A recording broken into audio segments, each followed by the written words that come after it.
नमस्कार साथियों, कैसे हैं आप लोग। आशा करती हूँ स्वस्थ होंगे, मस्त होंगे। मैं आप सभी का स्वागत करती हूँ आपके अपने चैनल हिंदी भाषा देश की आशा पर। आज हम पढ़ने वाले हैं कक्षा 8वीं की दूसरी इकाई का तीसरा पाठ हिंदी का। Maharashtra board English medium full Hindi. पाठ 3 लकड़हारा और वन। लेखक हैं अरविंद भटनागर जी। इस पाठ में हम देखने वाले हैं विषय प्रवेश, इस पाठ से क्या सीख मिल रही है, क्या संदेश दिया जा रहा है। वर्कबुक के क्वेश्चन आंसर्स देखेंगे और व्याकरण देखेंगे। स्टार्ट करते हैं। प्रस्तुत एकांकी में लेखक ने समाज में व्याप्त कई मुद्दों पर प्रकाश डाला है। वनों की कटाई से होने वाले दुष्परिणाम को बड़े प्रभावी ढंग से बताया गया है। वृक्ष हमें फल फूल आदि तो देते ही हैं, साथ ही पर्यावरण शुद्ध करने और वर्षा लाने में भी उनका योगदान है। दूसरी ओर छोटे परिवार परिश्रम और ईमानदारी के महत्व को भी प्रतिपादित किया गया है। मुहावरे हामी भरना, स्वीकार करना, घोड़े बेचकर सोना, घर निश्चिंत होकर सोना, अपने पैरों पर कुल्हाड़ी मारना, स्वयं अपना नुकसान करना, ये है मुहावरे। आगे देखेंगे कृति स्वाध्याय और एवं उसके उत्तर। कृति है निम्नलिखित परिच्छेद पढ़कर दी गई सूचनाओं के अनुसार कृतियाँ कीजिए। पाठ्य पुस्तक पृष्ठ क्रमांक 30 से लिया गया है। लकड़हारा पेड़ को देखकर डैश डैश सोने की कुल्हाड़ी। शब्दार्थ है, जिन शब्दों का अर्थ आपको चाहिए यहाँ से देख सकते हैं। कृति पर चलेंगे। कृति नंबर 1 आकलन कृति। संजाल पूर्ण कीजिए। कुल्हाड़ी पानी में गिरने के कारण खड़ी हुई समस्याएं। क्या क्या समस्या खड़ी थी? पानी गहरा था, लकड़हारे को तैरना नहीं आता, आज उसके बच्चे क्या खाएंगे, लकड़हारा क्या काट कर बेचेगा। Next question. कृति नंबर 2 आकलन कृति पूर्ण कीजिए। पाठ में प्रयुक्त दो धातुओं के नाम। कौन कौन सी धातु थी? चांदी और सोना। Second question. निम्नलिखित प्रश्नों के कथनों को क्रमानुसार फिर से लिखिए। तुम दुखी मत हो जाओ, मैं कोशिश करता हूँ। बड़े दुखी लग रहे हो, क्या हुआ? हाँ, मिल गई, लो यह सोने की कुल्हाड़ी। अचानक मेरी आँख खुली, मेरी कुल्हाड़ी नदी के गहरे पानी में गिर पड़ी। सबसे पहले क्या आएगा? बड़े दुखी लग रहे हो, क्या हुआ? फिर आएगा अचानक मेरी कुल्हाड़ी नदी में गहरे पानी में गिर पड़ी। फिर आएगा तुम दुखी मत हो, मैं कोशिश करता हूँ। लास्ट में आएगा हाँ मिल गई, लो यह सोने की कुल्हाड़ी। Next page.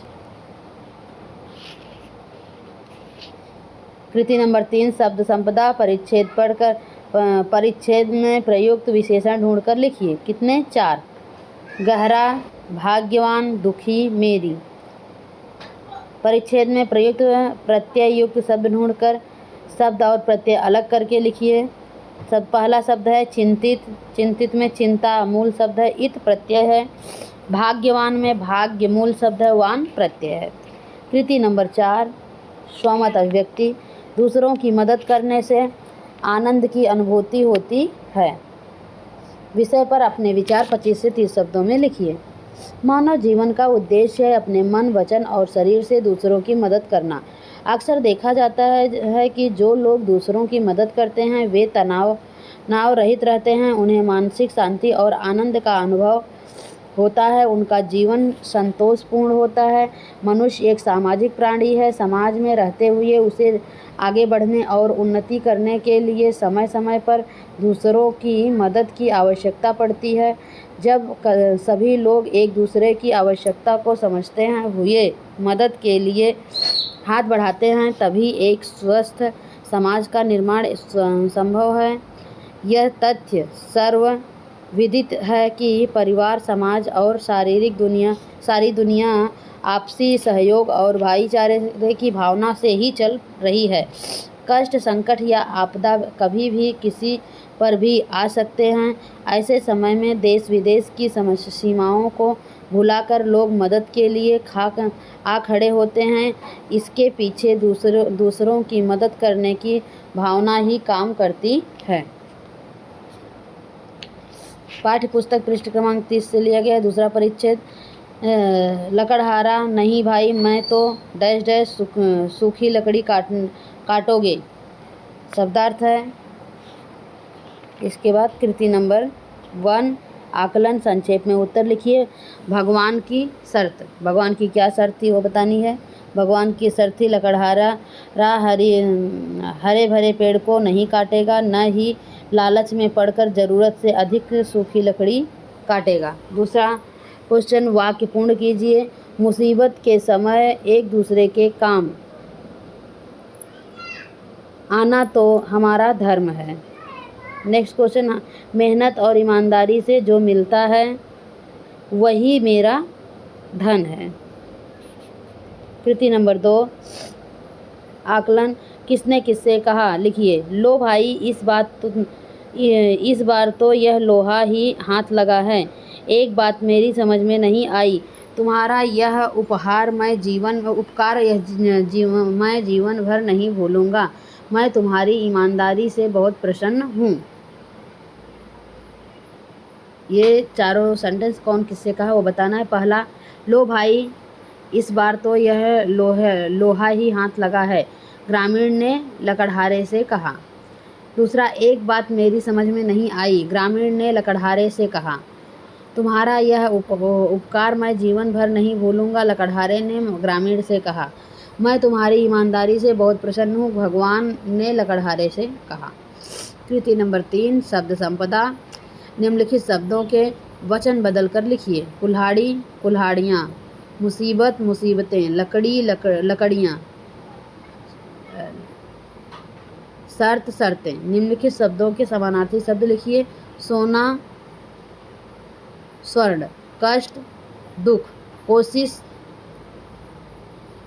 कोशिश का हो जाएगा परिश्रम, मेहनत, मेहनत का हो जाएगा परिश्रम, कोशिश का हो जाएगा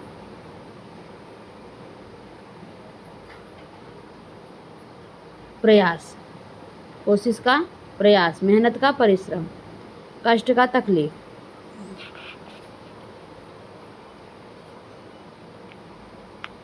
ये देखो, कुल्हाड़ी का बहुवचन वचन बदलना था। कुल्हाड़ी का कुल्हाड़ियाँ, मुसीबत का मुसीबतें, लकड़ी का लकड़ियाँ, शर्त का शर्तें, सोना का स्वर्ण, समानार्थी, कष्ट का तकलीफ, कोशिश का प्रयास, मेहनत का परिश्रम।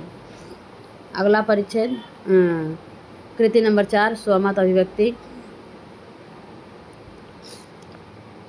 ईमानदारी एक अच्छा गुण है, विषय पर अपने विचार 25 से 30 शब्दों में लिखने हैं। ईमानदारी एक अच्छा गुण है, इसके अंतर्गत सच्चाई, दया, अनुशासन, कभी किसी को भी अपनी बुरी आदतों या व्यवहार से तकलीफ नहीं देना शामिल है। ईमानदारी व्यक्ति को सभी परेशानियों से मुक्त और निडर बनाती है। यह व्यक्ति को अच्छाई के मार्ग पर ले जाती है। यह एक अच्छी आदत है जिसे अभ्यास से ग्रहण किया जा सकता है। बिना ईमानदारी के कोई भी व्यक्ति परिवार, मित्रों, अध्यापकों आदि के साथ किसी भी रिश्ते को विश्वसनीय नहीं बना सकता।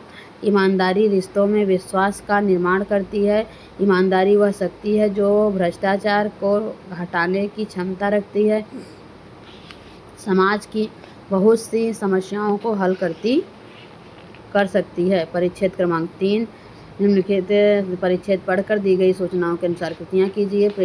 पाठ्य पुस्तक पृष्ठ क्रमांक 32 से लिया गया है। लकड़हारा तो क्या करूँ डैश डैश हरियाली छाई रहे, शब्दार्थ है, आप यहाँ से देख सकते हैं। संक्षेप में उत्तर लिखिए। कृति नंबर 1, आकलन, पेड़ों के उपयोग, पेड़ों का उपयोग हमें संक्षेप में लिखना है। दूसरा, पेड़ों की कटाई के दुष्परिणाम। तीसरा, पेड़ द्वारा दिया गया संदेश। पहला है पेड़ों के उपयोग। पेड़ सांस लेने के लिए हवा शुद्ध करते हैं, हमें भोजन और पानी देते हैं। दूसरा, पेड़ों की कटाई के दुष्परिणाम, वन्य पशुओं का घर उजड़ जाएगा, अच्छी वर्षा नहीं होगी। पेड़ द्वारा दिया गया संदेश, कभी हरा भरा पेड़ मत काटो, तो उन्हें अपने बच्चों के समान पालो ताकि चारों ओर हरियाली छाई रहे। कृति नंबर 2, आकलन, उचित विकल्प चुनकर विधान पूर्ण कीजिए। विधान: अधिक बच्चे होने के कारण परिवार में पैसा सुख दुख तो आएगा ही। तो सही क्या आएगा? दुख तो आएगा ही। दूसरा, क्या तुम अपने स्वार्थ के लिए पशुओं का घर सुख परिवार उजाड़ दोगे? घर उजाड़ दोगे? तीसरा, क्वेश्चन नंबर 2, निम्नलिखित विधान सही करके लिखिए। कम से कम अपने सिर पर कुल्हाड़ी तो मत मारो। दूसरा है, यदि तुम पेड़ काटते रहे तो ये बेचारे मनुष्य कहाँ जाएंगे? तो पहले आएगा कम से कम, इसको सही करना है। कम से कम अपने पैरों पर कुल्हाड़ी तो मत मारो। यहाँ दिया अपने हाथों, अपने सर पर कुल्हाड़ी नहीं, अपने पैरों पर कुल्हाड़ी। अगला है, यदि तुम पेड़ काटते रहे तो ये बेचारे वन्य पशु कहाँ जाएंगे? अगला उत्तर लिखिए।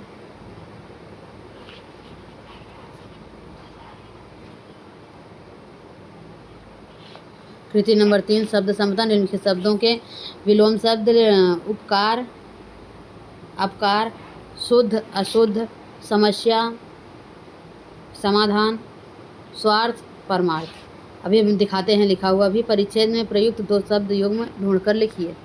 यहाँ आंसर देखिए, उपकार, अपकार, शुद्ध अशुद्ध, समस्या समाधान, स्वार्थ परमार्थ। इसके बाद शब्द युग्म है 4 रोजी रोटी। कृति नंबर 4, स्वमत अभिव्यक्ति।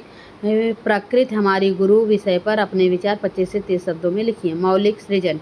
पाठ्यपुस्तक पृष्ठ क्रमांक 30 पर से लिया गया है। प्रकृति हमारी गुरु है। प्रकृति जल के रूप में हमें प्रगति और प्रवाह सिखाती है। जल हमें बताता है कि हमें हर बाधा को पार करते हुए चलते जाना चाहिए। वायु का अर्थ है वेग। वायु के रूप में प्रकृति हमें सीमाओं में रहकर जीने की सीख देती है। वायु जब अपनी सीमा तोड़ती है तो आंधी बन जाती है।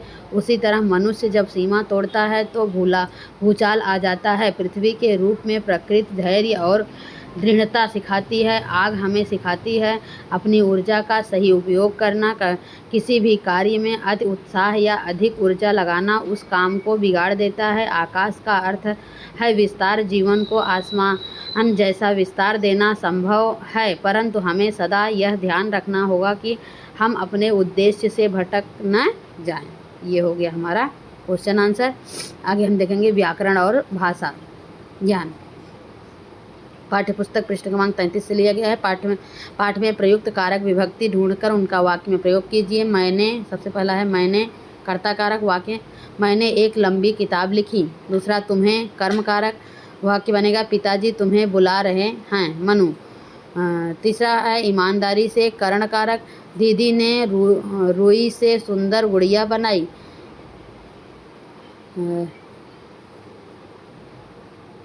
मेरे लिए, संप्रदान कारक है। माँ ने भिखारी के लिए खाना दिया।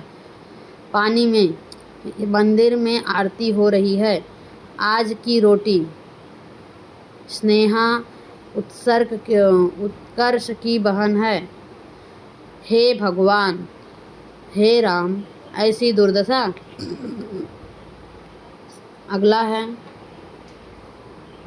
कोष्टक में दिए गए संज्ञा और विशेषण शब्दों को छांटकर तालिका में उचित स्थानों पर उनके भेद सहित लिखिए। यहाँ पर शब्द दिए गए हैं, उसमें से विशेषण को विशेषण में लिखना है और संज्ञा को संज्ञा में लिखना है। आप ऊपर से शब्द देख सकते हैं, आपके पास टेक्स्ट बुक रहेगा। मैं यहाँ फटाफट बता देती हूँ। नदी, पहाड़ी, सीता, लकड़हारा, पानी, गरीबी, ईमानदारी, गंगा, पालक, चांदी, सभा, ये है संज्ञा। नदी जातिवाचक, पहाड़ी जातिवाचक, सीता व्यक्तिवाचक, लकड़हारा जातिवाचक, पानी द्रव्यवाचक, गरीबी भाववाचक, ईमानदारी भाववाचक, गंगा व्यक्तिवाचक, पालक जातिवाचक, चांदी द्रव्यवाचक, सभा समूहवाचक। इसके बाद आएगा विशेषण। वह सार्वनामिक विशेषण। 4 किलो परिणामवाचक विशेषण। 10 संख्यावाचक विशेषण। कोई सार्वनामिक विशेषण। धनी गुणवाचक विशेषण। इस तरह से बोर्ड की कृति के अनुसार भाषा अध्ययन व्याकरण की कृतियाँ। सूचना के अनुसार कृतियाँ कीजिए। शब्दभेद अधोरेखांकित शब्दों का शब्दभेद पहचान कर लिखिए। यह सोने की कुल्हाड़ी तो मेरी है ही नहीं। सोने क्या है? गुणवाचक विशेषण है या द्रव्यवाचक संज्ञा भी है।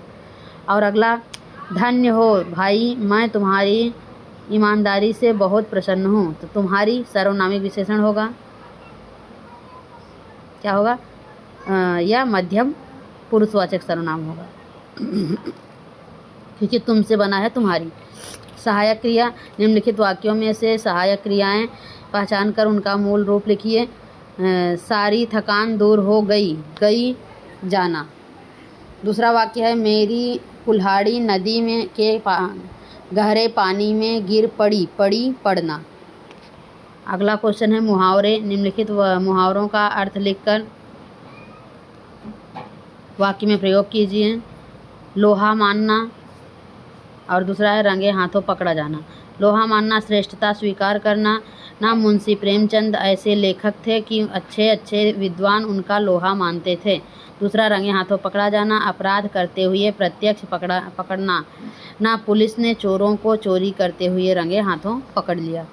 विराम चिन्ह, चौथा क्वेश्चन है विराम चिन्ह। निम्नलिखित वाक्यों में उचित विराम चिन्ह का प्रयोग कर वाक्य पुनः लिखिए।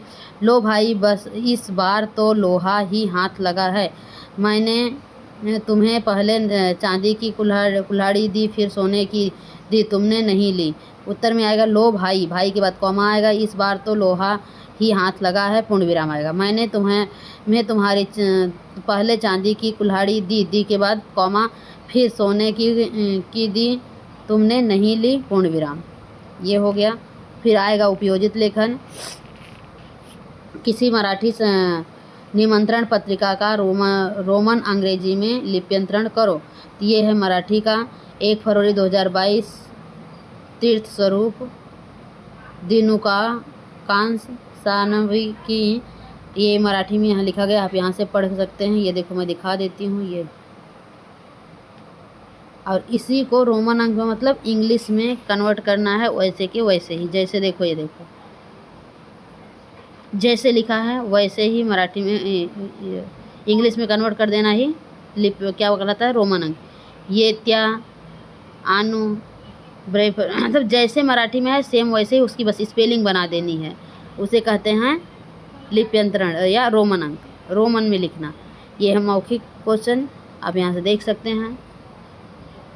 इस वीडियो को हम यहीं पर समाप्त करते हैं। धन्यवाद। पाठ पूरा होता है। अगर अच्छा लगे तो लाइक करें, शेयर करें और सब्सक्राइब करें। धन्यवाद।